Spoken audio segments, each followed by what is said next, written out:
berdasarkan konfigurasi elektron terluar, maka unsur-unsur dalam tabel periodik akan dibagi atas 4 blok.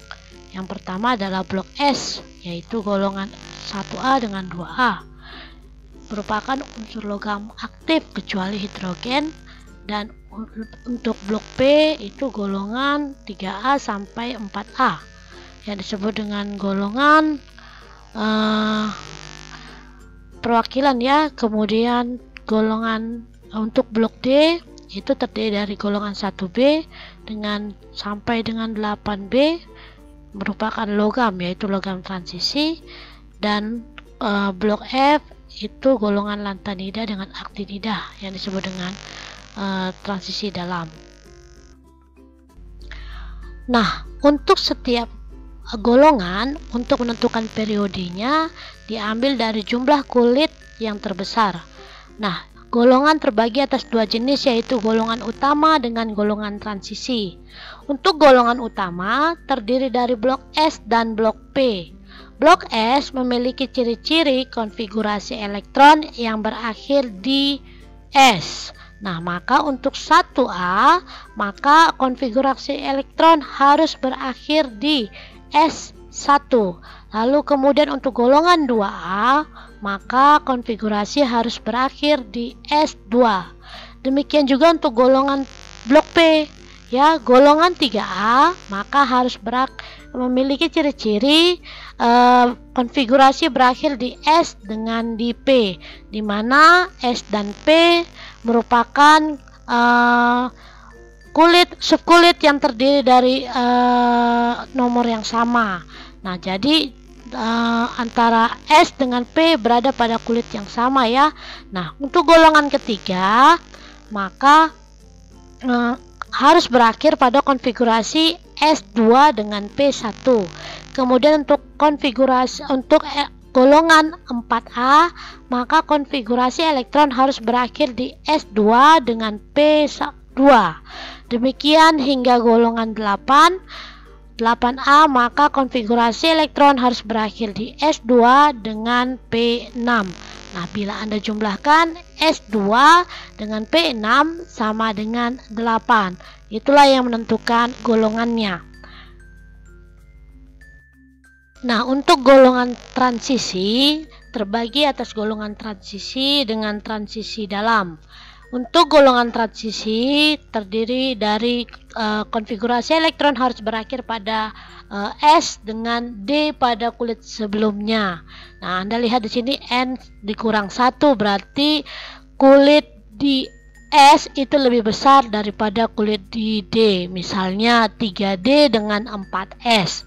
Nah, di mana jumlah D dengan jumlah S tersebut menyatakan golongan.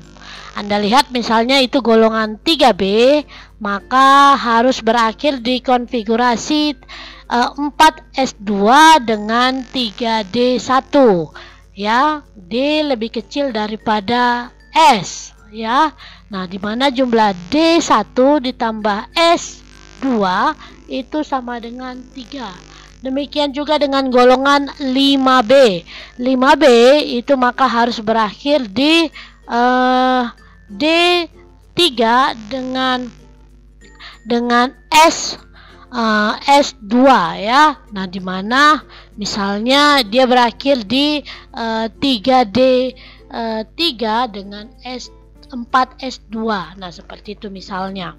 Di mana jumlah D dengan S itu sama dengan 5. Nah, di sini kalau Anda perhatikan yang unik adalah untuk golongan 8B yang terdiri dari 3 jenis ya.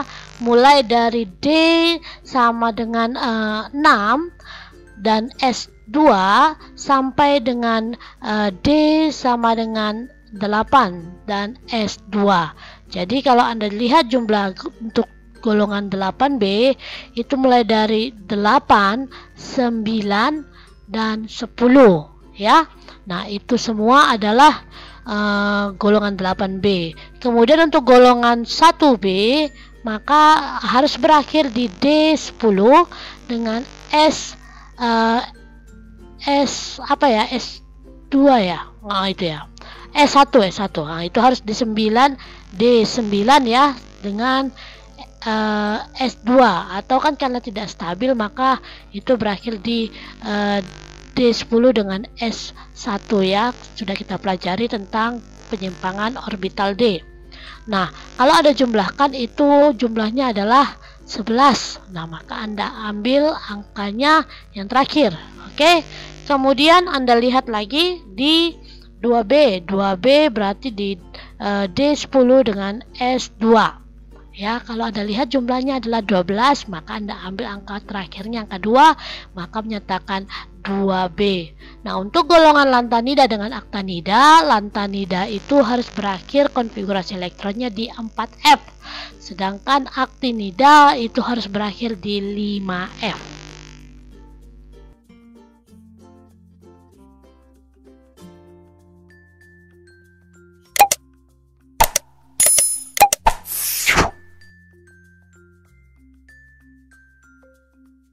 Untuk menentukan golongan dan periode, yang pertama kita coba dari konfigurasi berdasarkan model Bohr. Nah, Anda harus ingat di sini periode menyatakan jumlah kulit dan golongan dinyatakan dengan jumlah elektrovalensi. Nah, Anda perhatikan dari contoh nomor yang pertama yaitu 6 karbon ya. Nah, 6C ya, nomor atomnya 6, berarti konfigurasinya terdiri dari 2, kemudian di kulit kedua itu adalah 4. Nah, Anda lihat jumlah kulitnya adalah di kulit K itu 2, di kulit L itu 4. Berarti jumlah kulit yang terpakai ada 2, maka menyatakan periode 2. Kemudian golongan adalah elektron paling luar atau elektrovalensi, yaitu 4 di kulit L ya, maka itu adalah golongan 4A. Kemudian selanjutnya untuk untuk atom K dengan nomor 19 dengan konfigurasi kulit K itu 2, kulit L itu 8, kulit M itu 8, maka sisanya sama dengan 1. Nah, Anda lihat KLMN. Nah, di atom kalium ya, maka jumlah kulit yang terpakai ada 4, maka kalium terletak di periode keempat.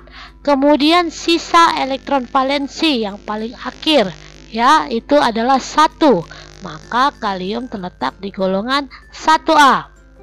Kemudian untuk iod dengan nomor atom 53, maka konfigurasinya di K itu 2, di L itu 8, M itu 18, N itu 18, dengan O itu sisanya berarti harus 7.